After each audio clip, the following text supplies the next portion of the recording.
কান্দিসাল্লা রাজ্য সড়কের পাশেই ভরতপুর থানার কিষান মান্ডি এলাকায় একটি খাবারের দোকানে দুঃসাহসিক চুরির ঘটনা ঘটেছে। মঙ্গলবার রাতে দুষ্কৃতীরা দোকানের পেছনের টিন খুলে ভিতরে প্রবেশ করে প্রায় 50,000 টাকার মূল্যের সিগারেট সহ অন্যান্য সামগ্রী লুট করে নিয়ে গেছে বলে অভিযোগ। দোকান মালিক শাহজাহান শেখ জানান, প্রতিদিনের মতো তিনি দোকানে ঘুমাতেন, কিন্তু মঙ্গলবার রাতে শরীর খারাপ থাকায় তিনি বাড়িতে ঘুমাতে যান। এই সুযোগকে কাজে লাগিয়ে চোরেরা দোকানের পেছনে টিন খুলে ভিতরে ঢুকে চুরি করে। শাহজাহান শেখ আক্ষেপ করে বলেন, এই দোকানের উপরে নির্ভর করে আমার সংসার চলে। চুরির ঘটনায় আমি একেবারে পথে বসে গেলাম। ঘটনার খবর পেয়ে ভরতপুর থানার পুলিশ তদন্ত শুরু করেছে, তবে এখনও পর্যন্ত দুষ্কৃতীরা গ্রেপ্তার করা যায়নি। পুলিশের দ্রুত পদক্ষেপ এবং জড়িতদের তাড়াতাড়ি গ্রেপ্তারের মাধ্যমে ক্ষতিগ্রস্ত দোকানের মালিকের পাশে দাঁড়ানো এখন এলাকা মানুষের দেখার আশা। খুললাম যখন, তখনই আমি দেখছি ভিতরে আমার টিন ছাড়ানো। বন্ধ করেছি আমি 11টা 10-এ।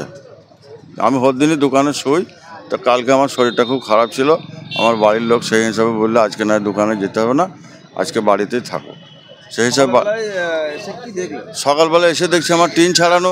টিন ছাড়ানোর পরে তখন আমার তো জান কাঁপতে লাগলো যে আমার টিন ছাড়ানো মানে। আমি তখন কাঁচের আলমারি আগে দেখলাম যেখানে আমার বেশি টাকার মাল ভরা আছে, তারপরে বস্তায় আমার মাল ভরা আছে।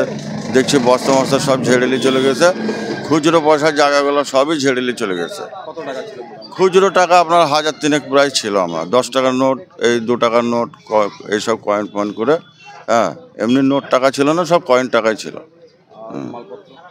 মালপত্র আমার সিগারেট প্রায় ধরলেন 50-55 হাজার টাকার সিগারেট, আর এই 1,000 টাকা মতন আমার ক্যাশ, মানে আনুমানিক। খুচরো তো আমার গুণা নয় অত, তো আমার একটা আইডিয়া 500 করে গুনে গুনে আমি একটা ক্যারিতে ভরে রেখেছিলাম। থানায় জানিয়েছিলাম, পুলিশও এসেছিলো, পুলিশ দেখে শুনে গেল। লিখিত মনে হয় দেওয়া হয়নি এখনো, যাই হোক লিখিত দেবো একটা। আমি চাইছি এখন যারা এসব করেছে যদি ধরা পাকড়া হয়, আমার যদি মাল কটা কিছু উদ্ধার হয়। আমি গরিব মানুষ, এই নিয়ে আমার পরিবার চলে, আমার কিছু নাই, এই ব্যবসাটাই আমার সম্ভব।